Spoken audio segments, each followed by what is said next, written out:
नमो लोये सौहरिहन्तां नमो लोये सौहृदां नमो लोये सौवाहिर्यां नमो लोये सौज्जायां नमो लोये सौधिरावति सावनम् ओंकारमेन्दु संयुक्तं नित्यं ध्यायन्ति योगिनः कामदमोक्षदं चैवोंकाराय नमो नमः मङ्गलं भगवान् मङ्गलं गौतमो मङ्गलं कुरुकुण्डारि विजेन्द्रमो सुमङ्गलं नमः समर्पयामि स्वानुभूत्या तथा स्थिति स्वभावाय भवाय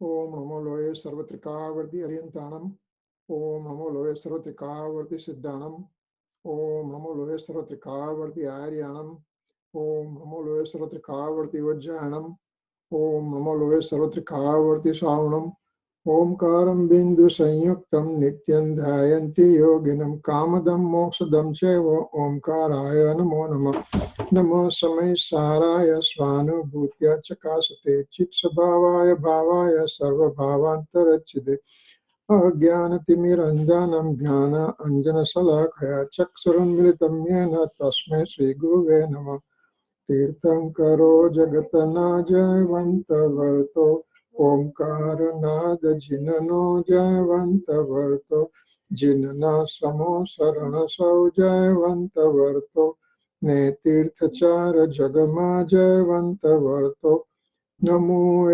तीर्थनायक ने नमो ओंकार नाद ने ओंकार संगर्यो तेणे नमो ते श्री कुंद कुंद ने अहो उपकार जिनवर नो कुंद नो ध्वनि दिव्य नो जीन कुंद ध्वनि आप्या अहो ते गुरु कानन अहो ते भगवती मातनो ध्रुव अचल ने अनुपम गति पामेल सर्वे सीधने वंदी कहो सुत केवली भाषित आसमय प्राव्रत अरे एक शुद्ध सदा अरूपी ज्ञान दर्शनमय खर कई अन्य थे मारू जरी परमाणु मात्र नथी अरे जम नेत्र ते मज ज्ञान नथी कारक नथी वेदक अरे जाने ज करम होदय निरजरा बंद ते मज मोक्ष ने ओम नमः सिद्धेभ्यो ओम नमः सिद्धेभ्यो ओम श्री शुद्धात्माने नमः जय जिनेन्द्र today is December 15 2016 ગુરુવાર અને આપણે પંચાસ્તિકા ઉપર આપણે જે રેગ્યુલર સ્વાધ્યાય ચાલે છે એની આપણે ચાલુ વાત કરીશું ગાથા 71 થી 73 એની અંદર જે 10 પોઈન્ટ આપ્યા છે એમાં આપણે 7મા પોઈન્ટ ઉપર આવ્યા છે 7મા પોઈન્ટની અંદર આચાર્ય ભગવાને સપ્તભંગીનું ડિસ્ક્રિપ્શન કર્યું છે આપણે લાસ્ટ ટાઈમ લીધેલું અને થોડુંક કદાચ અઘરું પડ્યું હતું તો થોડુંક આપણે રિવાઇઝ કરીને આગળ વધીશું તો એમાં સિમ્પલ રીતે સમજવાનું છે કે શ્યાદવાદ શૈલી અને અનેકાંતવાદ એ જૈન ધર્મનો પાયો છે આપણે જ્યારે કહીએ કે ભાઈ જૈન ધર્મમાં 3 સિદ્ધાંત કયા કયા તો કે અપરિગ્રહ અહિંસા અપરિગ્રહ અને અનેકાંતવાદ 3 એ આવે છે તો અનેકાંત એટલે શું તો કે વસ્તુનું સ્વરૂપ વસ્તુનું જેવું સ્વરૂપ છે એને અનેકાંત કહ્યું વસ્તુનું અનેકાંતમય સ્વરૂપ છે વસ્તુનું અનેકાંતમય સ્વરૂપ છે એટલે શું છે કે વસ્તુની અંદર એકાંત અને અનેક અંત બેના અર્થ થશે અનેકાંતના બે અર્થ થાય અનેક અંત એટલે અનેકાંત અને અનેકાંત એટલે પણ અનેકાંત થાય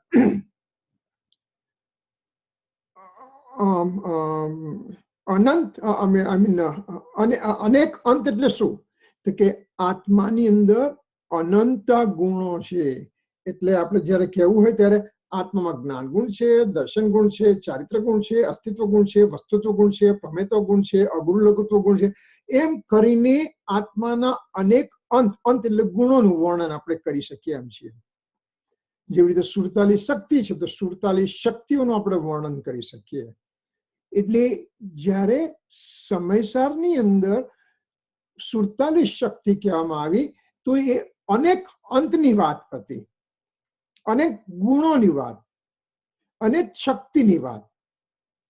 જો કે ગુરુદેવશ્રીએ ગુણ, શક્તિ અને ધર્મ એ ત્રણને એક સાથે સરખાવ્યા છે. જ્યારે હુકમચંદ ભારેજીએ થોડુંક અંદર ઉતરીને સમજાવ્યું છે કે ગુણ એટલે શું, શક્તિ એટલે શું, ધર્મ એટલે શું. ગુણ એટલે આત્માની અંદર રહેલા અનંત ગુણ, જ્ઞાન, દર્શન, અસ્તિત્વ, વસ્તુત્વ, ચારિત્ર વગેરે વગેરે વગેરે અનંત ગુણો, એને ગુણ કયા. કોણ ગુણ? તો કે જેની પર્યાય હોય એને ગુણ કહ્યું. જે વસ્તુની પર્યાય હોય એને ગુણ કહ્યું. એટલે ગુણ પર્યાય સહી હોય. એટલે કે જ્ઞાન ગુણ છે તો જ્ઞાન પર્યાય સાથે, દર્શન ગુણ છે દર્શન પર્યાય સાથે, શ્રદ્ધા ગુણ છે શ્રદ્ધા પર્યાય સાથે, ચારિત્ર ગુણ છે ચારિત્ર પર્યાય સાથે. તો એવી રીતે એની સામે ધર્મની વાત કરીએ. ધર્મ એટલે આત્માની અંદર રહેલું એવી એક વિશિષ્ટતા કે જેની પર્યાય ન હોય, પણ જે ગુણની જેમ એક્ટ કરે, પણ જેની પર્યાય ન હોય. એટલે શું? તો કે એમાં અમૃતચંદ્ર આચાર્યએ સમયસાર પરિશિષ્ટની અંદર 14 ભાંગા કરીને આપણે સમજાવ્યું છે. આજે આપણે અનેકાંતની વાત પર છે. અત્યારે અનેકાંતની વાત છે. આપણે સપ્તભંગી પર નથી આવ્યા, અનેકાંત છે. અનેકાંતમાં એના ધર્મ એટલે કે ધારી રાખેલી યોગ્યતા. મારી પાસે ધારી રાખેલી યોગ્યતા એને ધર્મ કયો. મારી અંદર ધારી રાખેલી યોગ્યતા, તો એની પર્યાય ન હોય, ધર્મની પર્યાય ન હોય, ગુણની પર્યાય હોય. તો ધર્મ એટલે શું કહ્યું? કે એક સાથે બે વિરુદ્ધ શક્તિઓનું આત્માની અંદર રહેવું, એને અમે ધર્મ કહ્યું. એક અનેક, નિત્ય અનિત્ય, તત અતત, એમ કરીને 6 ભાંગા પાડ્યા. પછી દ્રવ્ય, ક્ષેત્ર, કાળ, ભાવથી, દ્રવ્યથી છે અને નથી, ક્ષેત્રથી છે અને નથી, કાળથી છે અને નથી, ભાવથી છે અને નથી, એમ કરીને બીજા 8 ભાંગા કર્યા. એમ કરીને 8 ને 6 14 ભાંગા કરીને એને ધર્મ રીતે સમજાવ્યા. જો કે આપણો આ ક્લાસ અત્યારે ધર્મ પણ નથી, પણ છતાં આપણને ધર્મ શું છે એ સમજી જઈએ. આત્માની અંદર ધર્મ પણ છે. જનરલી સ્પીકિંગ, જ્યારે પાઠશાળામાં પહેલા દિવસે બાળકને શીખવાડવાનું હોય તો એને એમ કહેવાય કે આત્માની અંદર દ્રવ્ય ગુણ પર્યાય, બસ બીજું કશું છે નહીં. પણ ગુણની અંદર ગુણ પણ છે, ધર્મ છે ને શક્તિ પણ, એ 3 વસ્તુઓ છે. તો ગુણ એટલે શું? ગુણ કે જેની પર્યાય હોય. ધર્મ એટલે શું? ધારી રાખેલી યોગ્યતા જેની પર્યાય ન હોય.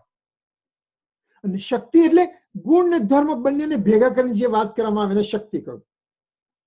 એટલે 47 શક્તિની અંદર જ્યારે વાત કરી ત્યારે જીવત્વ શક્તિ, ચિત્તી શક્તિ, દ્રશ્ય શક્તિ, જ્ઞાન શક્તિ, સુખ શક્તિ, વીર્ય શક્તિ, પ્રભુત્વ શક્તિ, વિભુત્વ શક્તિ, સર્વજ્ઞત્વ શક્તિ, સર્વદર્શિત્વ શક્તિ, પ્રભુત્વ શક્તિ, વિભુત્વ શક્તિ, પ્રકાશ શક્તિ, સ્વચ્છતા શક્તિ, એમ કરીને 47 શક્તિઓનું વર્ણન કર્યું કે જેની ગુણ અને ધર્મ બંને આવી જશે. હવે એ અનેક અંતની વાત કરી. હવે આપણે કહીએ છીએ અનેકાંત, અનેકાંત. અનેકાંત એટલે શું? કે જેની અંદર એકાંત વસ્તુ નથી, પણ અનેકાંતથી વસ્તુ છે.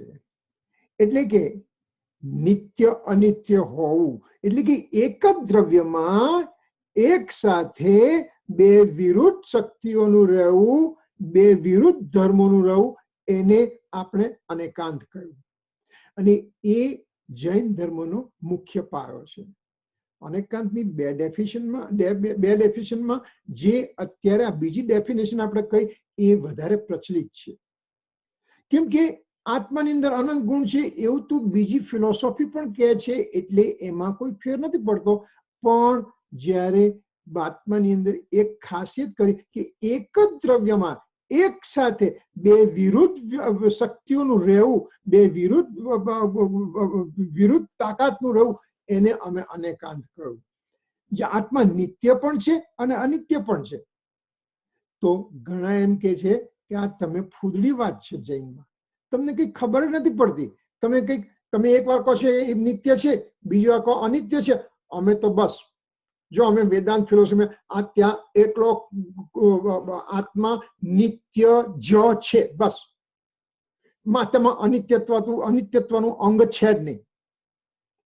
બુદ્ધની ફિલોસોફીમાં કહ્યું આત્મા એકલો અનિત્ય છે, એક એક સમય આત્મા જન્મે મરે, એમાં નિત્યતા છે જ નહીં.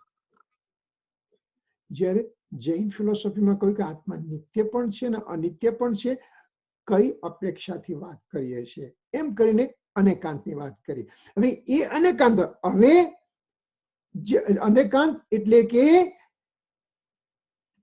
આત્માની અંદર રહેલું એક વિશિષ્ટતા, એને અનેકાંત કહો. હવે શ્યાદવાદ એટલે શ્યાદવાદ શૈલી, શ્યાદવાદ એટલે કે એ શ્યાદવાદ શૈલીમાં અનેકાંત માટેનું આપણે પ્રસિદ્ધિ કરી શકીએ. શ્યાદ એટલે કથનચિત, વાદ એટલે બોલીને હું આત્માનું સ્વરૂપ સમજાવું. આચાર્ય ભગવાન એમ કહે છે કે હું તને બોલીને આત્માનું સાચું સ્વરૂપ સમજાવું છું. એ સપ્તભંગીથી અમે તમને સમજાય, શ્યાદવાદથી અમે તમને સમજાય, એમ કરીને શ્યાદવાદની વાત કરી. બરાબર છે. એટલે હવે શ્યાદવાદ પર આપણે આવ્યા, શ્યાદવાદની અંદર સપ્તભંગીની ઉપર આવ્યા. સપ્તભંગીની ઉપર હવે આપણે આગળ વધીએ તો we'll do the sharing screen. Excuse me. હા, Hello. હા. Can you do the definition of Saptabhangi one more time? એ આપણે કરીએ છીએ ને અત્યારે, ફરીથી લઈશું. એટલે સપ્તભંગી એટલે એકચ્યુઅલી એ કહેવાની પદ્ધતિ. કહેવાની પદ્ધતિ. સપ્તભંગી એટલે વસ્તુ અમારા છે ને પેલા લેટેસ્ટ બધા થોડા આગા પાછા થઈ ગયા છે somehow, તો પ્લીઝ ફોરગીવ મી. ઓકે, સપ્તભંગી એટલે વસ્તુ સ્વરૂપ સમજાવવા માટે, વસ્તુને સાચી રીતે સમજાવવા માટે સપ્તભંગી અત્યંત ઉપયોગી છે એમ કહ્યું. એમ કહીને પછી આપણને એમ કે છે કે સપ્તભંગી ક્યાં ક્યાં આવી છે, પ્રવચનસારમાં આવી છે, પંચાસ્તિકામાં કહું છું, એ બધું કહું છું. હવે સપ્તભંગી શૈલીના પ્રયોગની આવશ્યકતા શું છે? સપ્તભંગી મારે કેમ સમજવું પડે? સપ્તભંગી મારે કેમ જાણવી પડે? તો કે એમાં એવું કહ્યું, કોઈ પણ વસ્તુનું પ્રતિપાદન કરતા વખતે પ્રશ્ન ઉભો થાય છે કે કોઈ પણ વસ્તુનું પ્રતિપાદન એટલે કે એનું પ્રેઝન્ટેશન કરવું હોય, તે પ્રશ્ન ઉભો થાય છે કે વસ્તુનું સ્વરૂપ વસ્તુના સ્વરૂપનું કથન સંભવિત છે કે નહીં. ફોર એક્ઝામ્પલ, હું એમ કહું છું કે હવા સારી છે, અત્યારે હવા મને દેખાય છે, વસ્તુનું સ્વરૂપ મને દેખાતું નથી, તો કઈ રીતે મેં કહું કે હવા સારી છે? મને એવી ફિલિંગ થાય છે એટલે મેં હવા સારી છે એમ કહું. એટલે કે વસ્તુનું સ્વરૂપ વસ્તુના સ્વરૂપ કથન સંભવિત છે, અમુક વખતે છે, અમુક વખતે નથી. કેમ? તો કે જીનાગમમાં અનેક સ્થાને ભગવાન આત્મા વચનાતીત અને વિકલ્પાતીત કયો છે. શું કહ્યું? જીનાગમની અંદર અનેક જગ્યાએ ભગવાન આત્માને વચનાતીત, ભગવાન આત્મા એટલે હું પોતે, બીજા કોઈ ભગવાન નહીં. મહાવીર સ્વામી ભગવાન કે શ્રીમંત સ્વામી ભગવાન મારા માટે પરદ્રવ્ય છે. ભગવાન આત્મા એટલે હું. જેમ ગુરુદેવ કહ્યું કે તું ભગવાન છે એમ નક્કી કર, તું પરમાત્મા છે એમ નક્કી કર. એ આપણને પરમાત્મા તરીકે દેખે છે, એ આપણે પરમાત્મા સ્વરૂપે જુએ છે, પણ એનું સ્વરૂપ જે છે એ વચનાતીત છે. કેમ કે વચન જે બોલે છે, વચન સમજાવે છે, એ ભૌતિક વસ્તુને સમજાવી શકે છે. અને વિકલ્પાતીત કહો એટલે વિકલ્પની અંદર પણ જે મેં નક્કી કર્યું કે મેં આજે શાસ્ત્ર વાંચન કર્યું, મેં આત્માનું સ્વરૂપ સમજ્યું, હું આત્મા છું એમ કહ્યું, હું એમ મારા ધ્યાનમાં બેસી ગયો, હું આત્મા છું, બહારનો મને વિચાર નથી આવતો, બસ મને એક જ વિચાર આવે છે, તો એને પણ વિકલ્પ કયો. હું આત્મા છું, વિકલ્પ થયો. દાખલા તરીકે મને ભૂખ લાગી છે, મને ભૂખ લાગી છે, મારે જમવું છે, મારે જમવું છે, એમ હું વિકલ્પ કરું છું. એનાથી પેટ ભરાય છે મને? વિકલ્પથી પેટ નથી ભરાતું. ક્યારે પેટ ભરાશે? જ્યારે મને ભૂખ લાગી છે તો ખાવાનું હું શોધી એનું તૈયારી કરીને પેટમાં નાખીશ, ત્યારે મારી ભૂખ મળશે. વિકલ્પથી, બોલવાથી મારી ભૂખ નહીં મળે. એટલે ભગવાન આત્મા વચનાતીત અને વિકલ્પાતીત છે. તો શ્રીમદ રાજચંદ્રજી પણ અપૂર્વ અવસરની આપણે ગાથા ગાયા જોઈ ગયા હતા કે જે પદ શ્રી સર્વજ્ઞ દીઠ્યું જ્ઞાનમાં કહી શક્યા નહીં તે પણ શ્રી ભગવાન જો. ભગવાન પણ આત્માના સ્વરૂપને પોતે સાચી રીતે કહી શકતા નથી, કેમ કે એ વાણીની લિમિટેશન છે. એટલે પછી શું કહું? અનુભવ ગોચર માત્ર એવું તે જ્ઞાન છો. તને જે અનુભવ થાય છે ને, એ જ તારું સાચું જ્ઞાન છે. અને એ રીતે એટલા માટે સપ્તભંગીની મારા માટે આવશ્યક છે સમજવા માટે એમાં શું કહું? જો વસ્તુ સ્વરૂપ માટે કઈ કહી શકાતું હોય તો તે શું છે, અને નથી કહી શકાતું તો તે શું છે. હવે સપ્તભંગીની અંદર આપણે થોડા નીચે ઉતારે છે કે વસ્તુ સ્વરૂપ કઈ રીતે કહી શકાય, તો કોઈ રીતે કહી શકાતું તો શું છે, અને નથી કહેવાતું તો શું છે. એટલું કયા પછી સપ્તભંગી શૈલી આનો જવાબ આપે છે. વસ્તુ સ્વરૂપ કહી શકાય છે કોઈ રીતે નથી કહી શકાતું, તો સપ્તભંગી આનો ઉત્તર આપે છે. Kirit uncle, I'm sorry to interrupt you. ખાલી ક્લેરિફિકેશન માટે હમણાં આપણે એમ કીધું કે ભગવાન આત્મા વિકલ્પાતીત અને વચનાતીત છે, એટલે it's beyond those things, right? તો પછી આપણે કેમ હવે નહીની ના તો પછી આપણે એમ નહીં, તો પછી આપણે આ નહીની વાત કેમ શરૂ કરીએ છીએ? જો વચનાતીત હોય તો એવો પ્રશ્ન આવે છે. It's a very important question કે ભાઈ જો વચનાતીત છે ને વિકલ્પાતીત છે તો પછી મારા નય ને બધું જાણવાની શું જરૂર છે? સપ્તભંગની જાણવાની શું જરૂર છે? બરાબર છે. પણ જ્યારે મારે આત્માના સ્વરૂપને જાણવું છે તો એ માટે પ્રથમ મારે પરોક્ષ રીતે આત્માનું સ્વરૂપ જાણવું પડશે. પરોક્ષ રીતે આત્માનું સ્વરૂપ જાણવું પડશે એટલે કે આત્મા શું છે, આત્મા શું નથી, કયા નહીંથી આત્મા છે, કયા નહીંથી આત્મા નથી, એ શુદ્ધ આપણે વ્યવહાર નહીં, નિશ્ચય નહીં, એ બધાનું મારે સમજવું પડશે. પહેલા જ્યારે હું એનું આખું એનાટમી સમજી શકીશ, આત્માની એની ફિઝિયોલોજી સમજી શકીશ, તો હવે એ જગ્યાએ મારે જવું છે. તો કે હા જવું છે. તો કે only the way you can go, એક જ રીતે તું જઈ શકે અનુભવ કરે તો અનુભવ પહેલા ત્યાં મારે આત્માના સાચા સ્વરૂપનો યથાર્થ તત્વ નિર્ણય કરવો પડશે. યથાર્થ તત્વ નિર્ણય થશે એ વિકલ્પ દશામાં થશે, એ શુદ્ધ જ્ઞાનમાં થશે, એ શાસ્ત્ર જ્ઞાનમાં થશે, એ સદગુરુથી થશે. એ યથાર્થ તત્વ નિર્ણય હું કરીશ, વિકલ્પ દશામાં કરીશ. હવે વિકલ્પ દશામાં તત્વનો નિર્ણય થયો ત્યાર પછી હવે એ વસ્તુ શું છે, મારે જોઈએ છે. તો હવે તું વિકલ્પાતીત થઈને અનુભવમાં જા. જો જ્યાં સુધી તે નહીં સમજ્યો નથી અને વિકલ્પાતીત છે એમ ખબર નથી તને પડી, તો શું થશે કે ચાલો આજે મેં ડોનેશન કર્યું, મેં સારું એવું ડોનેશન કર્યું, બસ મારો ધર્મ થઈ ગયો, હું કૃતકૃત્ય થઈ ગયો, મારું જીવન સફળ થઈ ગયું. અરે એવું તો તે અનંતિવાર કર્યું છે, અને એ અનંતિવાર કરીને તું 9મી ગ્રેવેકના સ્વર્ગ સુધી પણ ગયો છે. હાઈએસ્ટ પોસિબલ સ્વર્ગ મિથ્યા દશામાં જે જઈ શકે તે, પણ એનાથી તારી મુક્તિ ન થઈ. તો કેમ મુક્તિ ન થઈ? તો કે હું હજી સ્વરૂપ સમજ્યો નથી. એટલે 143 ગાથાની અંદર સમયસારની અંદર કહ્યું કે નય દ્વય કથન જાણે, I have to read that exactly એક ગાથા એટલે that you understand what it is, you know. 143 અને 144 ગાથા.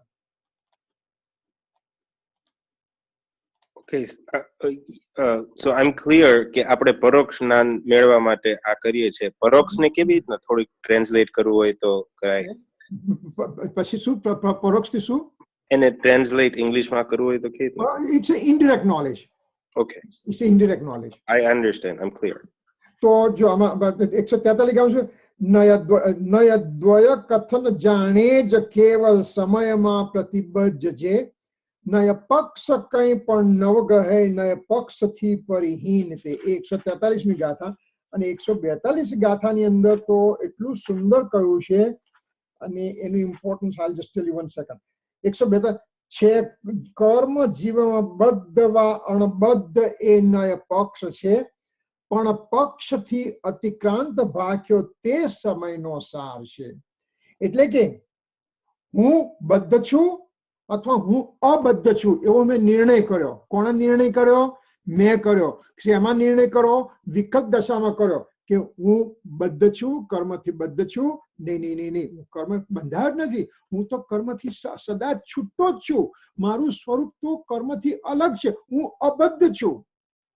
હું બદ્ધ છું ના હું નથી. હું અબદ્ધ છું, હા હું છું. એવા જ્યારે હું નિર્ણય કરું છું, બદ્ધ અબદ્ધનો નિર્ણય કરું છું, એ નિર્ણય પણ વિકલ્પ દશામાં થયો છે. પછી શું કહ્યું? પણ પક્ષથી અતિક્રાંત ભાગ્યો. એ બદ્ધ ને અબદ્ધના નિશ્ચય અને વ્યવહારના સપ્તભંગીના કોઈ પણ વિકલ્પોની અંદર જઈને આત્માનું સાચું સ્વરૂપ સમજો. હજી અનુભૂતિ નથી થઈ. યથાર્થ તત્વ નિર્ણય થયો, અનુભૂતિ નથી થઈ. હું આપના ઘરે આવું છું, મારા ઘરેથી નીકળી ગયો, તમારા ઘરે આવ્યો, તમારી સ્ટ્રીટમાં આવ્યો, કાર પાર્ક કરી અને તમારા બાણા સુધી આવ્યો. હજી હું તમારા ઘરે નથી આવ્યો. બાણા સુધી આવવાની પ્રક્રિયા જરૂરી છે, પણ બાણા પાસે જો હું ઉભો રહીને કહું હું મહેન્દ્રબેન ત્યાં આવી ગયો તો હું નથી આવ્યો હજી. જ્યારે એ બાણું ખુલે અને હું અંદર પગ મૂકું ત્યારે હું એના ઘરે સાચી રીતે પહોંચ્યો. જ્યારે હું મારા ઘરેથી નીકળ્યો, ક્યાં જાય? મહેન્દ્રને ત્યાં જોઈશું. મહેન્દ્ર ત્યાં હું પહોંચી ગયો એટલે એના ઘરે હજી પહોંચી ગયો એટલે એના ઘરના બાણા સુધી આવ્યો છું.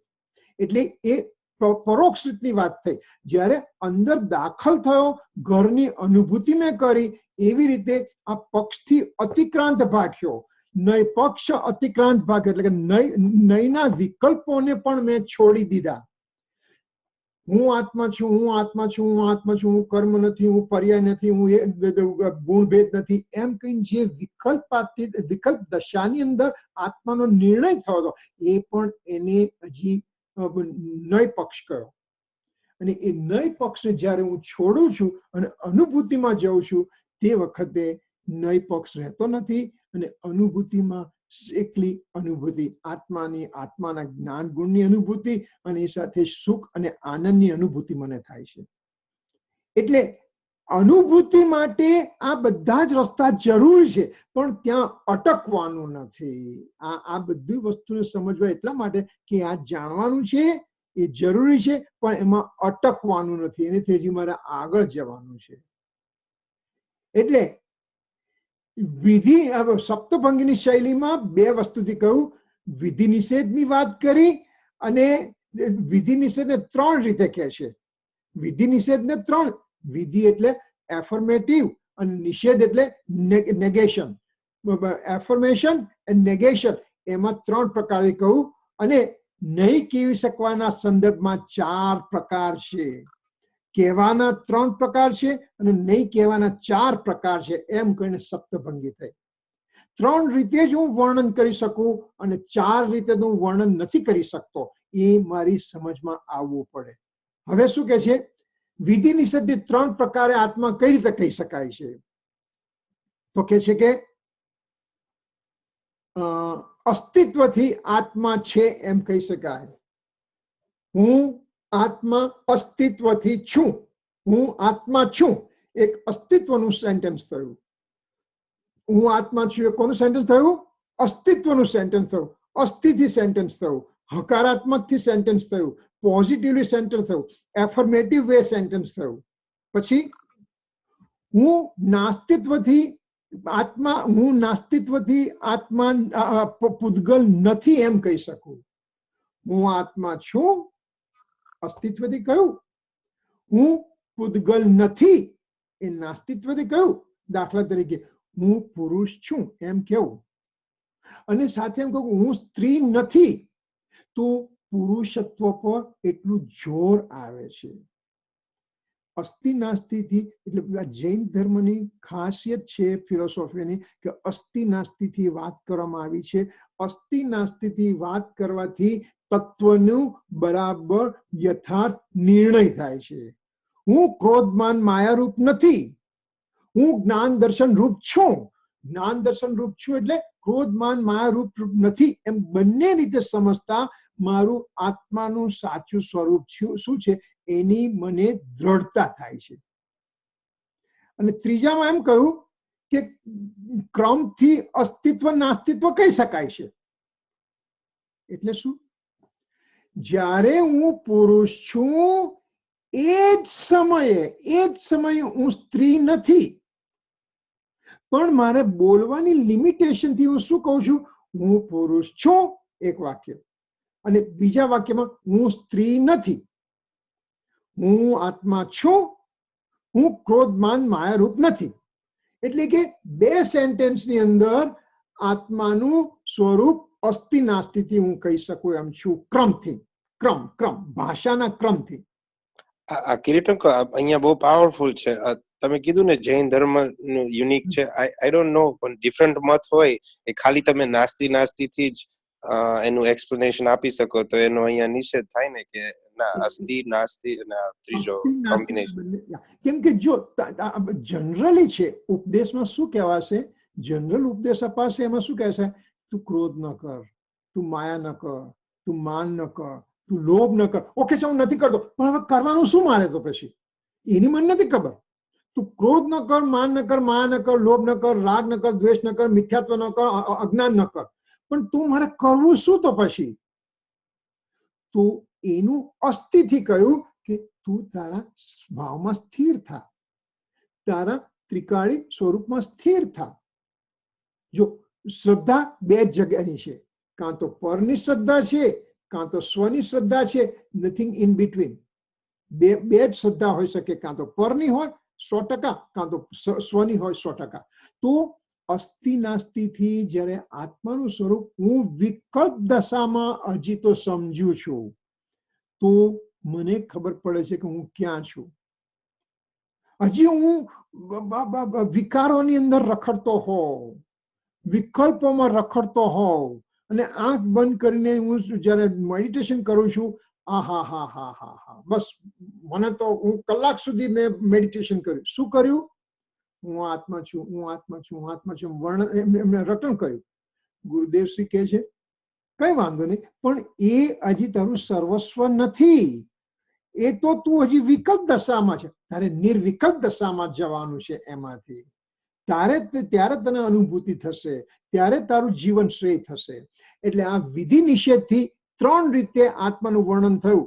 અસ્થિથી હું છું, નાસ્તિથી હું નથી, અને અસ્તિત્વથી હું છું ને નાસ્તિત્વથી હું નથી એમ ક્રમથી હું કહી શકું છું. જો કે જ્યારે હું અસ્થિથી છું એ જ સમયે હું નાસ્તિથી નથી. એ જ સમયે પણ કહેવાના ભાષાની લિમિટેશનથી એને બીજું સેન્ટેન્સ કહેવું પડે છે, બીજો સમય લેવો પડે છે. એટલે વિધિ નિષેધથી 3 રીતે આપણે આત્માનું વર્ણન કર્યું. હવે નહીં કહી શકવા. જો મારી વાણીની લિમિટેશન કેટલી છે, 3 રીતે જ હું આત્માનું વર્ણન કરી શકું. 4 રીતે તો હું નથી કરી શકતો. એટલે કે હું પ્રવચનો સાંભળું છું, હું સ્વાધ્યાય કરું છું, હું શાસ્ત્ર વાંચન કરું છું, મને બધા શ્લોકો મોડે છે. તો એ તો તારું હજી અડધું જ થયું કામ થયું છે. તારા જ્ઞાનના ક્ષોભથી તને બધું આવડશે એનું ઇમ્પોર્ટન્ટ નથી. એ બધાનો સહારો લઈને હવે તું તારી અંદર અનુભૂતિ માટે જા, ત્યારે તારું સાચું સ્વરૂપ કહેવાય. 142 ગાથા સમયસાર પછી અમૃતચંદ્રાચાર્યએ લગભગ 20 કળશ લખ્યા છે. એની અંદર હું કોણ છું ને કોણ નથી, કોણ છું ને કોણ નથી, એ બધી વસ્તુઓનું વર્ણન કર્યું. એ બધા નયના વિભાગો છે ને એ બધાને તજવાના છે મારે, એમ કહ્યું એમણે. એટલે 142, 143, 144 ગાથા એકચ્યુઅલી અનુભૂતિ માટેનો સાર રૂપ છે કે મારે અનુભૂતિ કઈ રીતે કરવી આત્માની. બહુ જ સુંદર ગાથાઓ છે.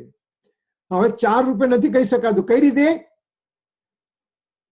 જો કહેવાની વાત છે, સ્યાદ વાદ, વાદ મીન્સ સ્પીકિંગ, એક સાથે બંને ધર્મો નથી કહી શકાતા. એટલે શું થયું? હું અસ્થિ રૂપે છું અને નાસ્તિ રૂપે નથી, એક સાથે નથી બોલી શકાતું મારાથી. મારે એનો ક્રમ પાડવો પડે છે. શું? હું અસ્થિ રૂપે છું, નાસ્તિ, બે સેન્ટેન્સ કહેવા પડ્યા.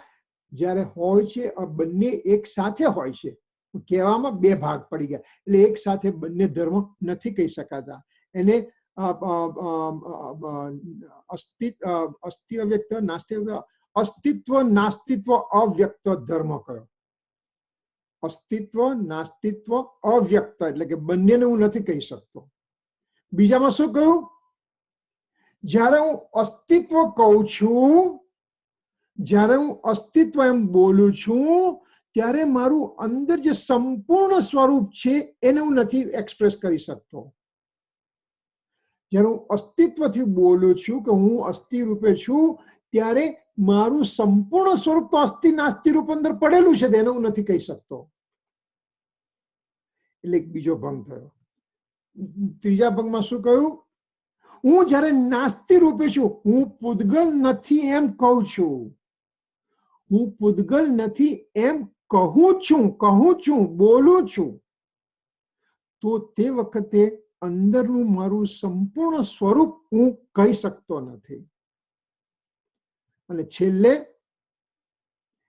અસ્તિત્વ રૂપે છું, નાસ્તિત્વ રૂપે નથી એમ ક્રમથી હું કહી શકું છું, પણ સંપૂર્ણ એક સાથે હું એને કહી શકતો નથી. એમ કહીને 4 ભાંગાથી હું વસ્તુનું સાચું સ્વરૂપ વાણીમાં કહી શકતો નથી. જો આ વાણીની લિમિટેશન આપી તો તીર્થંકર ભગવાનને પણ વાણીની લિમિટેશન ખરું કે નહીં? તીર્થંકર ભગવાને દેશના આપી, તીર્થંકર ભગવાને દેશના અસ્થિ નાસ્તિથી આપી. કઈ રીતે આપી? તો કે તીર્થંકર ભગવાનનું એટલું એમનું પુણ્ય કર્મનો ઉદય છે કે તીર્થંકર નામ કર્મનો ઉદય ચાલુ થયો છે, એટલે તીર્થંકર ભગવાન વસ્તુનું સ્વરૂપ જેવું છે એવું યથાર્થ બતાવે છે. એટલે શું?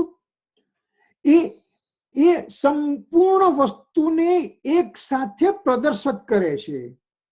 કઈ રીતે કરે છે? પ્રથમ તો ભગવાન જ્યારે તીર્થંકર થયા છે, અર્યન થયા છે, સહયોગી કેવળી થયા છે, ત્યારે મન વચન કાન યોગ પ્રેઝન્ટ છે, પણ પોતે પોતાના ભાવમાં જ મસ્ત છે. શરીરની ક્રિયા થઈ રહી છે, વાણીની ક્રિયા થઈ રહી છે, મનની ક્રિયા ચાલે છે, પણ પોતે ત્રણ યોગથી દૂર થઈ ગયા છે. પોતે પોતાની અંદર પોતાના સ્વભાવમાં મસ્ત થઈ ગયા છે. તો તે વખતે શું થાય છે?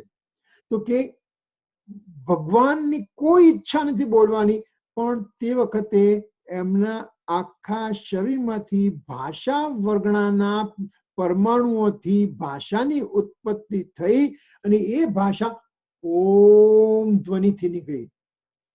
ઓમ શબ્દ નિરાક્ષરી છે. ઓમ શબ્દની અંદર 12 અંગોનું વર્ણન આવી ગયું. એક ઓમ શબ્દ બોલ્યા એની અંદર 12 અંગોનું વર્ણન આવી ગયું. એ જ્યારે ઓમ શબ્દ બોલે છે ત્યારે ગણધર ભગવાન પોતાની વિચક્ષણતાથી એ ઓમ ધ્વનિમાંથી દ્વાદશાંગની રચના કરે છે. ત્યાં એ રીતે શાસ્ત્રની રચના થઈ. એટલે વાણીની અંદર, લખવાની અંદર એ સપ્તભંગી આવી, પણ ભગવાનની વાણી તો અખંડ છે.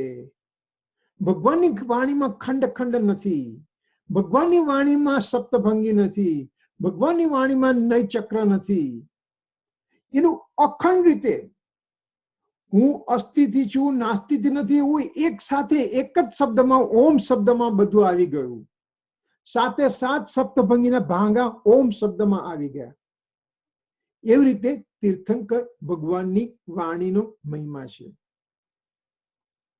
જ્યારે આપણે આ તીર્થંકર ભગવાનની વાણીની વાત કરીએ છીએ ને, ત્યારે એક પ્રસંગ યાદ આવે છે કે ગુરુદેવ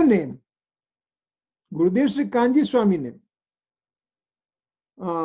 વાંકાનેરમાં ઓમકાર ધ્વનિ સંભળાયો હતો.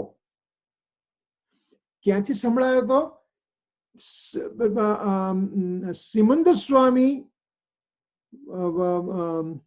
સમોસામાં બેઠા છે, મહાદેવ ક્ષેત્રમાં બેઠા છે, અને અહીંયા એમને ઓમ ધ્વનિ સંભળાય છે. હવે વિચારો કે એ વ્યક્તિની જ્ઞાનની કેટલી નિર્મળતા, કે કેટલા હજારો જોજન દૂર ભગવાનની વાણીનો ઓમ પોતાને સંભળાય છે. તો એ ઓમની અંદર એમણે શું નથી સમજ્યા? એક ઓમ ધ્વનિમાંથી જો ગણધર ભગવાન 12 અંગની રચના કરતા હોય, એવા ઓમને જો ગુરુદેવે સાંભળ્યો હોય તો એમની જ્ઞાન ઝીલવાની કેટલી તાકાત થઈ. એ તો તીર્થંકરનું દ્રવ્ય હોય એ જ આ ઝીલી શકે, કોઈ રેગ્યુલર માણસ ના ઝીલી શકે. એટલે આ સપ્તભંગીને આપણે આ રીતે વાત કરીએ છીએ. હવે આવે શું છે? હવે આવે છે આટલું સપ્તભંગી સમજ્યા પછી હવે એના ભાંગા કરીએ છીએ આપણે. પ્રમાણ સપ્તભંગી અને નય સપ્તભંગી. દ્રવ્ય, સ્વદ્રવ્ય, ક્ષેત્ર, કાળ અને ભાવથી કહેવામાં અસ્થિ છે. દ્રવ્યને હું આત્મદ્રવ્ય છું, આત્મદ્રવ્યને સ્વદ્રવ્ય, સ્વક્ષેત્ર, સ્વકાળ, સ્વભાવથી કેવું એને અસ્થિ કહ્યું. હું દ્રવ્ય, ક્ષેત્ર, કાળ, ભાવથી છું. મારું દ્રવ્ય, અત્યારે મારા જેટલું શરીરનું પ્રમાણ છે એટલા પ્રમાણમાં મારા આત્માનું દ્રવ્ય છે. એ દ્રવ્ય ત્યાં સુધી છે. ક્ષેત્ર, જેટલું મારો શેપ છે એટલું આત્માનો ક્ષેત્ર છે અત્યારે. ભાવ એટલે આત્મા અનંતા ગુણો સહિત છે. અને કાળ એટલે એક એક સમયની પર્યાયથી ભરેલો, અનાદિથી અનંત સમયની પર્યાયોને ધરબી રાખીને રહેલો આત્મા અહીંયા હાજર છે. એટલે દ્રવ્ય, ક્ષેત્ર, કાળ, ભાવથી આત્મા અસ્થિ છે. જો હવે આપણે અસ્થિ નાસ્તિ, અવ્યક્ત, અસ્થિ અવ્યક્ત, નાસ્તિ અવ્યક્ત, અસ્થિ નાસ્તિ અવ્યક્ત, એ સાતે સાત વસ્તુને પ્રૂવ કરવાની છે. પ્રમાણ એટલે શું? પેલા પ્રમાણ એટલે શું? દ્રવ્ય, ગુણ, પર્યાયને સમુચ્ચય રીતે સમજવું એનું નામ પ્રમાણ કહ્યું. અને એમાંથી એક ભાગ લેવો, પર્યાયની વાત કરવી છે અત્યારે, નહીં મારે ગુણની વાત કરવી છે, નહીં મારે દ્રવ્યની વાત કરવી, તો એમાંથી એક ભાંગો લેવો, એને નહીં કહ્યું. પણ દ્રવ્ય, ગુણ, પર્યાયને સમુચ્ચય રીતે જ્યારે કહેવાની વાત આવે એને પ્રમાણ કહ્યું. કિરીટંકલ, તમે કાળનું હમણાં બોલ્યા ડિસ્ક્રિપ્શન, ફરીથી બોલો પછી. કાળ એટલે કે 3 કાળની પર્યાયો આત્માની અંદર પડેલી છે, અને એમાંથી એક એક સમયે એક એક પર્યાયની ઉત્પત્તિ થાય છે. જેમ સાગરની વાત કરીએ, એક દેશ એક્ઝામ્પલ છે કે સાગરની અંદર મોજા પડેલા છે. એ મોજા એક પછી એક અનંત કાળથી આવે, અનાદિકાળથી આવે છે, અનંત કાળ સુધી રહેશે દરિયાની અંદર. એટલે કે આજે આ સોનું દ્રવ્ય છે, મારી પાસે સોનું દ્રવ્ય છે, એમાંથી એક પર્યાયની ઉત્પત્તિ થઈ, વીટીની પર્યાયની ઉત્પત્તિ થઈ. હવે એ માન નથી જો એટલે વીટીને નાશ કર્યો, એટલે એ નાશ કર્યો એટલે એ પર્યાયનો નાશ થતા પર્યાય સોનામાં ભળી ગઈ. ત્યાંથી નેકલેસની ઉત્પત્તિ થઈ. નેકલેસને તોડ્યો તો એનું સોનું પાછું સોનામાં ભળી ગયું. ત્યાર પછી બ્રેસલેટ બનાવ્યો, બ્રેસલેટની પર્યાય થઈ અને બ્રેસલેટની પર્યાય પછી સોનામાં આવીને ભળી ગઈ. એવી રીતે આત્માની અંદરથી ઉત્પન્ન થતી પર્યાય, જ્ઞાનની પર્યાય ઉત્પન્ન થઈ, આત્મામાં ભળી ગઈ. બીજી પર્યાય ઉત્પન્ન થઈ, ભળી ગઈ. ત્રીજી ઉત્પન્ન થઈ, ભળી ગઈ. એમ કરતા કરતા અનંતી પર્યાયો ક્રમ સહિત આત્માની અંદર અનાદિથી અનંતકાળ ભરાઈને બેઠેલી છે. અને એનો જ્યારે પોતાનો સ્વ સમય આવે ત્યારે એ પર્યાયની ઉત્પત્તિ થાય છે. એટલે કે જો અત્યારે હું બોલું છું તો મારી બોલવાની પર્યાય એવી નક્કી હતી કે આ સમયે બોલવાનું છે, આ સમયે હું આ જગ્યા હોઈશ, એ પર્યાય નક્કી હતી. આ સમયે મારું મૃત્યુ થશે એ પર્યાય નક્કી છે.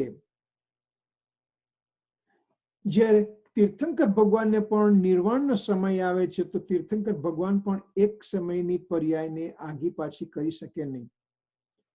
તીર્થંકર ભગવાન પણ જ્યારે સહયોગી કેવડી થયા, 42 વર્ષની ઉંમરે મહાવીર સ્વામી કેવડી થઈ ગયા, તો પોતે હવે કેમ સમોસરામાં બેસી અને પ્રવચન આપે છે, એટલે કે દેશના આપે છે, દિવ્ય ધ્વનિ આપે છે. પોતે પોતાનું જો પોતે સર્વજ્ઞ થઈ ગયા છે તો પોતે હવે કેમ અયોગી કેવડી થઈને સિદ્ધ તરીકે પોતે અવ્યાબાદ સુખને ન માણે?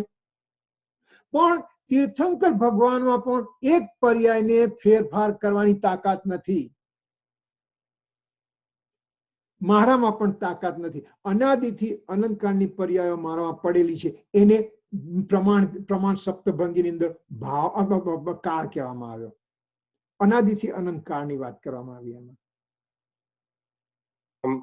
Just to be clear, આપણે આત્મદ્રવ્યની વાત કરીએ ત્યારે wow, that's okay, અને આ સોનુની વાત કરી ત્યારે પૂતગલમાં બી એમ કહી શકાય કે પૂતગલ દ્રવ્યમાં ત્રણ કાળની પર્યાયો સમાઈને છ દ્રવ્યમાં ત્રણે ત્રણ કાળની પર્યાયો ધરબાઈને પડેલી છે. એટલા માટે જ આત્માને બહાર જવું નથી પડતું, કોઈની સલાહ લેવી પડતી નથી, એની કોઈની જરૂર નથી. એટલે આપણે કઈ really there's nothing left to do. You just તમે સ્વમાં વસો, બીજું કઈ doesn't make sense કે તમે બીજું કઈ પણ કરવા જાઓ. જો એ એક છે ને એમાં you opened a very beautiful chapter કે દાખલા તરીકે 6 દ્રવ્યની ફિક્સ પર્યાય હોય, અનાદિથી અનંતની ફિક્સ પર્યાય છે, તો હું આ ફોન રૂપી પૂતગલની પર્યાયનો હું માલિક થઈ શકું? એને હું કંઈ કરી શકું? એને રાખી શકું? આ ઘરને હું સારું સરખું રાખી શકું? આને હું કોઈ પૂતગલ, મારી કારને સરખી રીતે રાખી શકું કે આ કાર જ્યારે બંધ પડે ત્યારે બંધ પડી જાય છે, ગમે એટલું કરું તો પણ? તો પૂતગલની પણ પર્યાય છે, બીજા જીવોની પણ પર્યાય છે, ધર્મ અધર્મ આકાશ કાળની પણ પર્યાય છે. તો કોઈની પર્યાય હું બદલી શકું નહીં, કેમ કે એ પ્રી-ડિટર્મિન છે, અનાદિ અનંતથી ફિક્સ છે. તો હું કોઈની પર્યાયનું કંઈ કરી શકતો નથી. એ જ્યારે નક્કી થાય છે ત્યારે બીજામાં દખલ કરવાનો મારો ભાવ ઓછો થઈ જાય છે. અને હવે હું પોતાની અંદર આવું છું. મારી અંદર આવીને મારી પર્યાય તો હું બદલી શકું કે નહીં? મને મારી પર્યાય પર કંટ્રોલ છે કે નહીં? હું મારી પર્યાયને આગી પાછી કરી શકું કે નહીં? અરે દેવેન્દ્ર નાગેન્દ્ર કે નરેન્દ્ર કે ત્રણે ત્રણ લોકના ઇન્દ્રો પણ આવીને એક સમયની પર્યાયને બદલી ન શકે. તીર્થંકર ભગવાન પણ બદલી ન શકે, હું પણ બદલી ના શકું, કોઈ પણ પોતાની પર્યાય પણ ના બદલી શકે. હું પરની ના બદલી શકું, મારી તો બદલી શકું? તો કે ના, તારી પણ પર્યાય ફિક્સ છે અનાદિથી અનંતની. તો મારી પર્યાય પણ જો ફિક્સ છે તો મારી પર્યાયમાં હું ઘાલમેલ કરવા જો તો શું કામ કરવા જાઉં? તો કે હવે તારા માટે બાકી શું રહ્યું? તારા માટે એક જ આશરો રહ્યો બાકી, અને તે આશરો છે ત્રિકાળી શુદ્ધ આત્મ દ્રવ્ય, ત્યાં તું નજર કર, ત્યાં તું નજર કર, ત્યાં તારા અહમને સ્થાપિત કર. જ્યારે તું તારા અહમને ત્યાં સ્થાપિત કરે છે, જ્યારે તું તારી દ્રષ્ટિને ત્રિકાળી શુદ્ધ દ્રવ્ય પ્રદ કરે છે, ત્યારે ભગવાને કહ્યું કે અમને ખબર હતી, અમારા કેવળ જ્ઞાનમાં અમે જોયું હતું કે આ સમયે તને સમ્યક જ્ઞાન થવાનું છે, સમ્યક દર્શન થવાનું છે. એ પહેલા મારે પ્રયત્ન કરવા કે નહીં, તારા પ્રયત્નો પણ એ દશામાં એ દિશામાં જ થતા રહેશે. તું જુગાર ચોરી એવું પરસ્ત્રી ગમન કરતો હોય અને તને સમ્યક દર્શન કાલ સવારે થઈ ગયું, એ નહીં થાય. તું સ્વાધ્યાય કરે છે, તત્વ નિર્ણય કરે છે, તારામાં કશાયની મંદતા થઈ છે, માત્ર મોક્ષ અભિલાષ થયો છે, ત્યારે તારામાં પાત્રતા થઈ છે, તો કોઈ ધન્ય પડે, તું સ્વભાવ વિકલ્પમાંથી નિર્વિકલ્પ દશામાં જઈશ તો તને આત્માની અનુભૂતિ થશે. અને ભગવાને કે અમારા કેવળ જ્ઞાનમાં અમે એ જ જોયું તારા માટે. તો મારે કરવું શું, ન કરવું એનું નામ પુરુષાર્થ છે. કોઈની અંદર દખલ ન કરવી, મારી પર્યામાં દખલ ન કરવી, બસ મારે મારા ત્રિકાળી શુદ્ધ આત્મદ્રવ્યને નજરમાં રાખી અને હું એ તરફ કઈ રીતે જાઉં તો મારો તત્વ નિર્ણય થાય છે, તત્વ નિર્ણય થાય છે, યથાર્થ તત્વ નિર્ણય થાય છે, એ વિચાર ઘનીભૂત થાય છે, તો એક ધન્ય પડે મને સમ્યક દર્શન થશે જ. તે વખતે કોઈ કાળની મર્યાદા નથી. પંચમ કાળ છે, અરે તને જો અનુભૂતિ થઈ તારા માટે ચોથો કાળ જ છે અહીંયા પણ. એટલે કોઈ કાળની મર્યાદા નથી ગણવાની. પુરુષાર્થ કરવાનો છે આપણે. પુરુષાર્થ એટલે મારે કોઈનામાં દખલ નહીં કરવી, મારે મારી પર્યામાં દખલ નહીં, મારે મારા ભાવમાં સ્થિર થવા માટેનો પ્રયત્ન કરવાનો, બસ એનું પુરુષાર્થ. તો દ્રવ્યથી સ્વદ્રવ્ય સ્વક્ષેત્ર સ્વકાળ સ્વભાવથી કહેવામાં અસ્તિ છે. એ સપ્તભંગીનો પહેલો ભાગ થયો. પછી દ્રવ્ય પર દ્રવ્ય પર ક્ષેત્ર પર કાળ પર ભાવથી કહેવામાં આવતા નાસ્તિ છે. આ દ્રવ્ય હું આત્મા દ્રવ્ય પર દ્રવ્યના દ્રવ્ય ક્ષેત્ર કાળ ભાવથી દૂર છે એમ કેવું એના નાસ્તિથી કથન થયું. દ્રવ્ય સ્વદ્રવ્ય ક્ષેત્ર કાળ ભાવથી અને પર દ્રવ્ય ક્ષેત્ર કાળ ભાવથી ક્રમે કહી શકાય છે. ક્રમથી કહી શકાય છે. જ્યારે દ્રવ્ય ક્ષેત્ર કાળ ભાવથી હું સ્વમાં છું, તે જ વખતે પર દ્રવ્ય ક્ષેત્ર કાળ ભાવથી હું મારામાં નથી. એ બંને એક સાથે હોવા છતાં પણ એને ક્રમથી કહેવામાં આવે છે. એટલે એને અસ્થિ નાસ્તિનો ભંગ ત્યાં કહેવામાં આવે છે. એટલે અહીંયા થોડું કન્ફ્યુઝન વારે ઘડીએ થાય છે. હું આત્મા છું એટલે અને પછી નાસ્તિ થી આ પરદ્રવ્ય એટલે આ ઈ કેવી રીતના બોલાય? એક્ઝામ્પલ. પરદ્રવ્ય એટલે હું પૂતગલ ને, હું શરીર નથી, હું શરીર નથી, હું દ્રવ્ય કર્મ નથી, હું ભાવ કર્મ નથી એમ બોલવું. એટલે નથી એટલે અહીંયા મારું પર એટલે શરીર ની દ્રષ્ટિએથી હું મારો આત્મા નો એક્ઝિસ્ટન્સ નથી એમ. એનું એક્ઝિસ્ટન્સ નથી. મારા આત્મામાં શરીરનું એક્ઝિસ્ટન્સ નથી. મારા આત્મામાં પર દ્રવ્યનું અસ્તિત્વ નથી. અચ્છા, બરાબર. એટલે પહેલામાં દ્રવ્ય ક્ષેત્ર કાળ ભાવથી મારી અસ્થિ છે, પરના દ્રવ્ય ક્ષેત્ર કાળ ભાવથી મારામાં નાસ્તિ છે. એટલે કે મારી અંદર પૂતગલના દ્રવ્ય ક્ષેત્ર કાળ ભાવ નથી.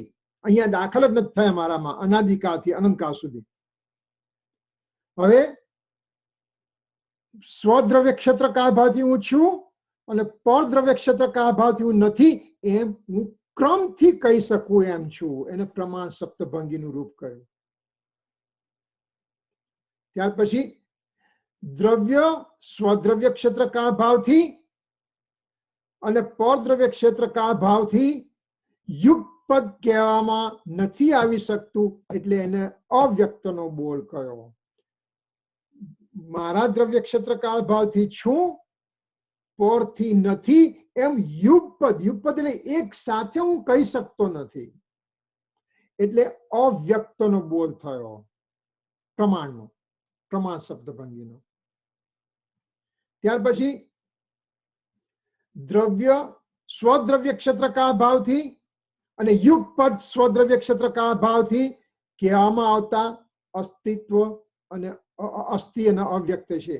જ્યારે હું મારાથી છું એમ બોલું છું ત્યારે અંદર મારું જે ટોટલ સ્વરૂપ છે કે હું છું અને હું શું છું ને હું નથી, એ જે ટોટલ સ્વરૂપ છે એમાંથી એક ભાગને જ હું કહી શકું છું, ટોટલ સ્વરૂપ નથી કહી શકતો, એટલે અસ્તિત્વ અવ્યક્ત કહું.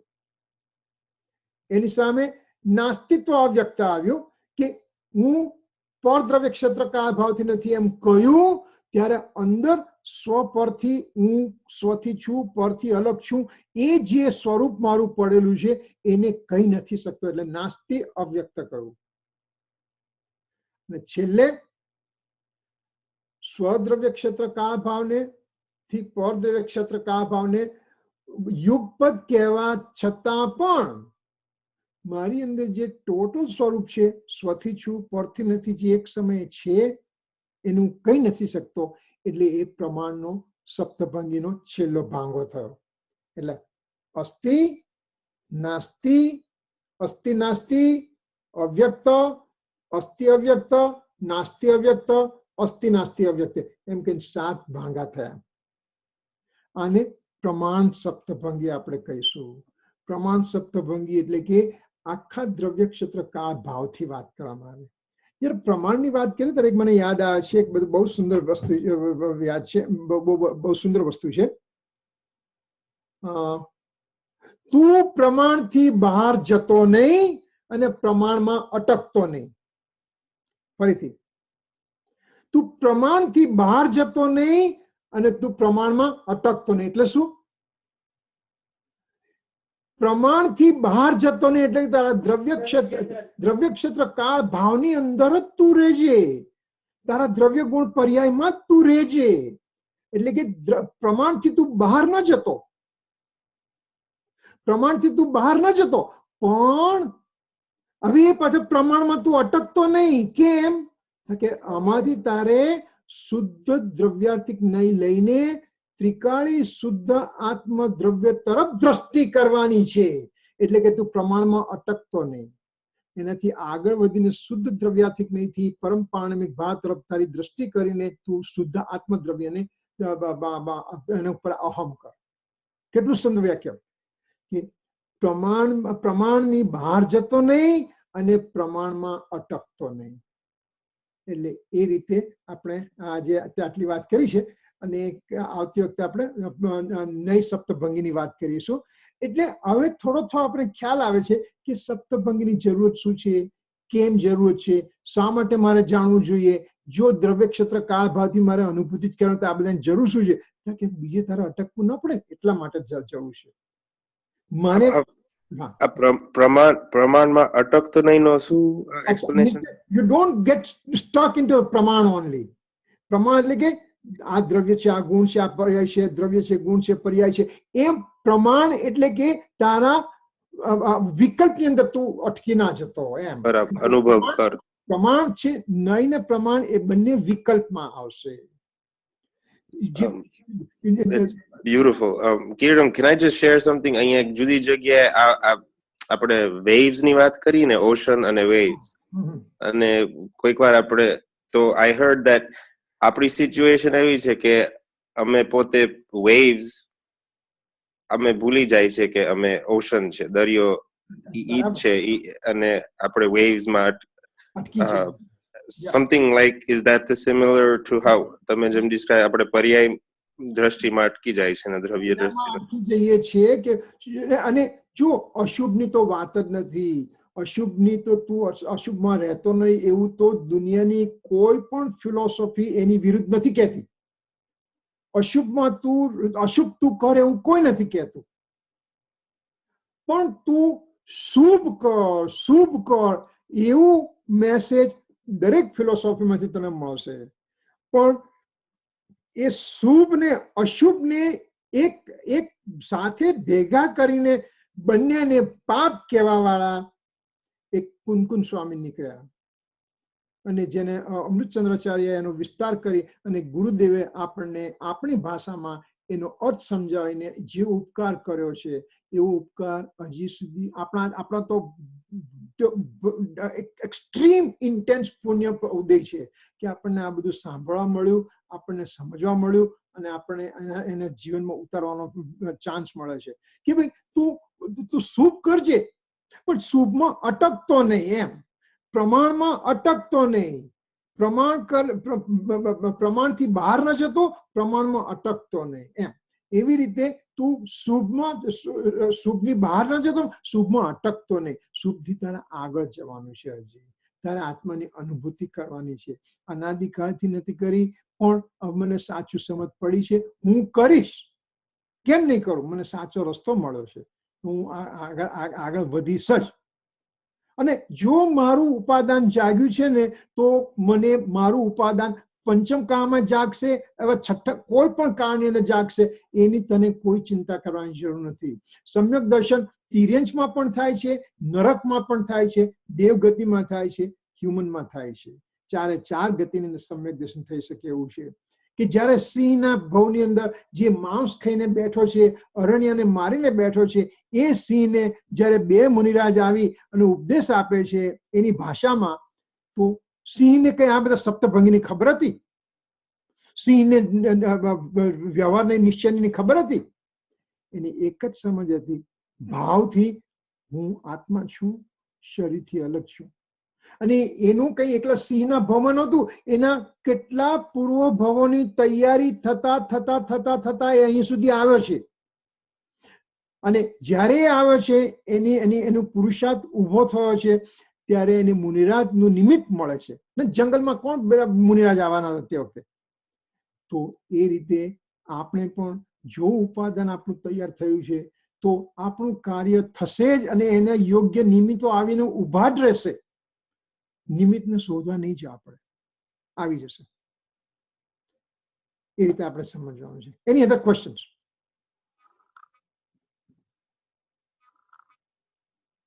ક્વેશ્ચન કિરીટભાઈ, સમજ પડી? હા બોલ. આ તમે સપ્તભંગી કહો છો ને, પણ મારા માઇન્ડમાં આપેલું જે સાત પ્રકૃતિ સમ્યક દર્શન વખતે જાય એને શું કહેવાય? તો આપણે દર્શન સપ્તક કે એને.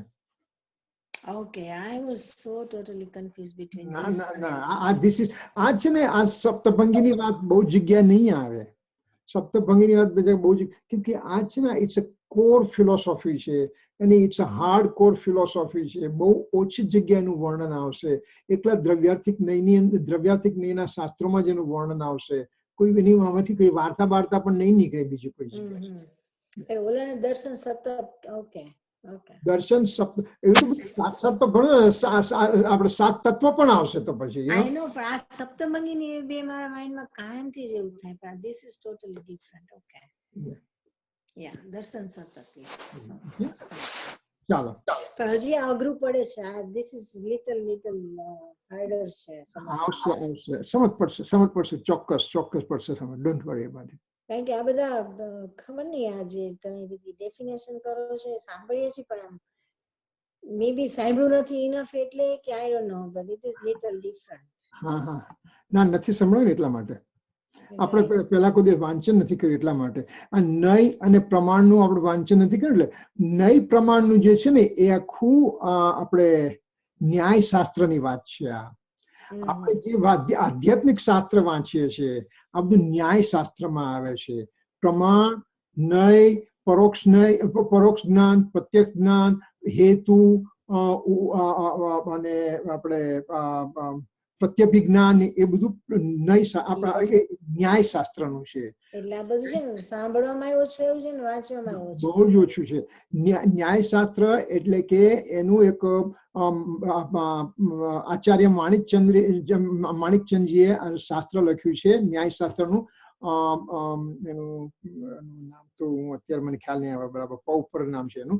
પણ એ જેમ તત્વાત સૂત્ર જેમ આધ્યાત્મિકનું સૂત્ર છે, સમયસાર, નિયમસાર, પંચાસ્તિકા, એ બધા આધ્યાત્મિક શાસ્ત્રો છે, એવી રીતે એ ન્યાય શાસ્ત્રનું પરીક્ષામુખ નામનું ગ્રંથ છે અને એની અંદર આ બધું આવશે. કઈ પુસ્તક હતી? I don't know. I think I find it extremely sort of એકવાર logical. ધારો કે કોઈ અમેરિકન પર્સન ને જેને સોલ નો સાંભળ્યું હોય એને મારે કેવું હોય સોલ શું છે, તો હું કેવા માંડું કે a soul has infinite attributes. તો અસ્થિ થી બોલ્યું પછી હું એમ કહું કે સોલ મેટર નથી, તો મેં નાસ્તિ થી બોલ્યું પછી હું એને કહું કે સોલ અસ્થિથી છે, અવિનાશી છે અને મળતો નથી, તો અસ્થિ નાસ્તિ થી કીધું. પછી સોલ આત્મા અવિનાશી છે અને મળતો નથી. નહીં, આત્મા આત્માથી છે અને પૂતગલથી નથી એમ કે અસ્થિ નસ્તિ એમ થયું. અચ્છા, પૂતગલથી નથી ને આત્મા આત્માથી છે એમ અસ્થિ નાસ્તિ થયું. એટલે કે ક્રમથી કહ્યું, યુગપદ ક્રમથી કહ્યું. બરાબર. અને પછી જે ચાર નહીં કહી શકતા એવા બોલ ઈ પ્રમાણે જ logically it follows that way. Yeah, Mahendra, you are saying something, Mahendra? કઈ પુસ્તક કઈ તે કઈ કીધી હતી? ન્યાયશાસ્ત્રની પરીક્ષામુખ. ઓ પરીક્ષામુખ. આચાર્ય માણિકચંદજી છે. અને જો if you want to read, I'll send the copy, I have soft copy, you know. કારણ કે એક વખત છે ને આપણે ઇન્ટરફેથ ની અંદર ક્વેશ્ચન પૂછવામાં હતું કે તમારા ધર્મનો ન્યાય કઈ રીતે થાય છે, તમારા ધર્મનો ન્યાય કઈ રીતે છે. જોવા જઈએ તો આપણે એકચ્યુઅલી કર્મ થિયરી પ્રમાણે તો તમે જે કરો છો એનું ફળ તમને તાત્કાલિક એ જ સમયે મળી જાય, ન્યાય થઈ ગયો. બરાબર છે, બરાબર. જ્યાં કોઈ ન્યાય કરે એ પહેલા તમારો પોતાનો ન્યાય તો થઈ જ ગયો ને. અને એમાં જે કહ્યું ને કે સજા ક્યારે મળે? મેં આજે ખરાબ ભાવ કર્યો, મેં પાપનો ભાવ કર્યો, સજા ક્યારે? કે એ જ સમયે તને સજા થઈ ગઈ, કર્મ બંધન થઈ ગયું એટલે તને સજા થઈ ગઈ. અને કર્મ બંધન ને પણ મૂક, તે જયારે પાપનો ભાવ કર્યો તો એ જ સમયે તું તારા સ્વભાવ ભાવમાંથી ચ્યુત થયો. એટલે કે તને આકુતામય જે ઉત્પત્તિ થઈ એ તને સજા ત્યાં મળી ગઈ એ જ સમયે. પછી ભલે કર્મ બંધ થાય અને કર્મ બંધ ઉદયમાં આવશે એનું ફળ એ તો પછી જયારે થતું થશે, પણ આ તો એક જ સમયે મને રાગ દ્વેષ કરતા આકુરતાની ઉત્પત્તિ થઈ, એ મારી સજા. Actually that makes sense, કિરીટંકો. કારણ કે હમણાં જ આપણે વાત કરી કે ત્રણેય કાળના પર્યાય આપણા નક્કી છે, તો આપણા બધા ફળના સજા બધી નક્કી છે, એટલે ખરેખર એને સજા તો ન કહેવાય. તો સજા એ જ છે કે આપણે પોતાના સ્વરૂપમાં નથી રહી શકતા. મારી મુક્તિ છે જ બસ. કેમ નથી? જો મરીચીનું પણ મહાવીર થઈને મુક્તિ થાય તો હું તો મરીચી નથી ને ત્યારે. મરીચી જેટલો ખરાબ નથી ને, તો મારી મુક્તિ થશે કેમ નહીં થાય? એક કન્વિક્શન રાખવાની છે.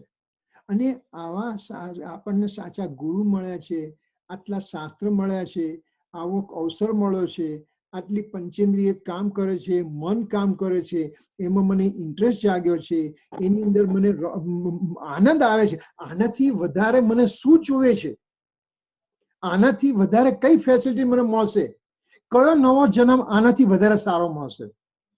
આ જ જન્મ મારો સર્વોપરી છે એમ નક્કી કરવાનું. પણ એવું નથી કેતા કિરણભાઈ કે તમે કોઈ ભાવમાં એક સમયથી વધારે રહી ન શકો, તો પાપ ભાવ કરો તો એ તમે એક સમય ન જોવો, એને પુણ્ય પાપ ભાવ તો એક સમય ને કરો ને તે સમય તને આકુરતા મળી કે નહીં? તને મળી, પણ પછી બીજી સમય એટલે કોઈ દિવસ આ ભાવ લાંબા ચાલે જ નહીં, એક મિનિટે પલટાયા જ કરે અંદર. એક સમય પલટાય. મિનિટ ની ક્યાં વાત છે? હા, સમય પલટાયા જ કરે. હા, એ આપણી પકડમાં કેમ નથી આવતા? કેમ કે તારા જ્ઞાનની નિર્મળતા નથી, એટલે તારી અંદર તારા જ્ઞાનનો ક્ષયક્ષમ નથી, એટલે તારામાં મારામાં કોઈનામાં.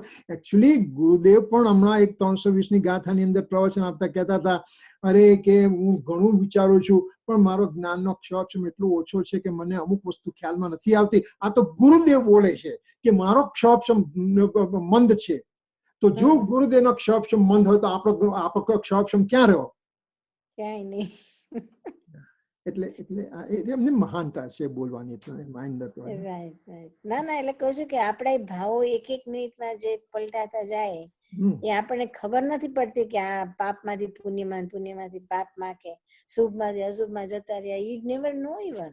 અરે તું નિગોદમાંથી બહાર નીકળી કેમ નીકળી? તો કે નિગોદીઓ જીવ પણ એક એક સમયે પાપ પુણ્ય ભાવ કરે છે અને પુણ્યના ભાવની વિશેષતા થવાથી એ નિગોદીઓ જીવ નિગોદમાંથી બહાર નીકળ્યો.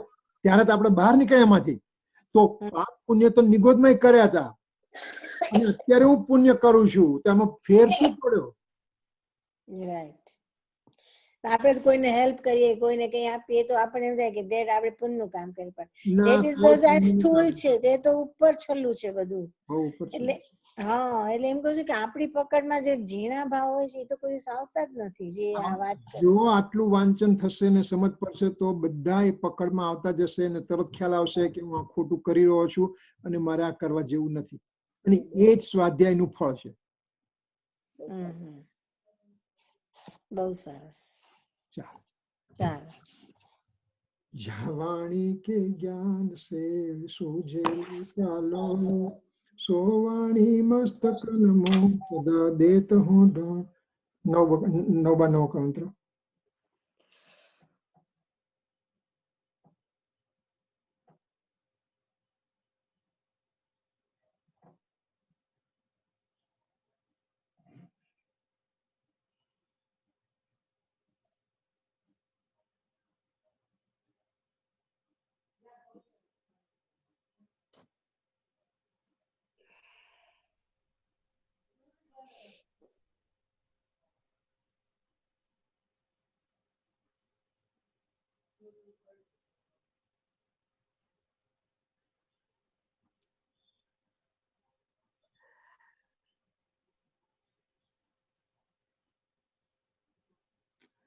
જય જીનેન્દ્ર. સોરી થોડું થઈ ગયું આજે 8-10 મિનિટ મોડું થઈ ગયું. વિધા વધારે લેવાય. Sorry. No problem. Okay, we'll see you next week. Okay. Okay. Bye.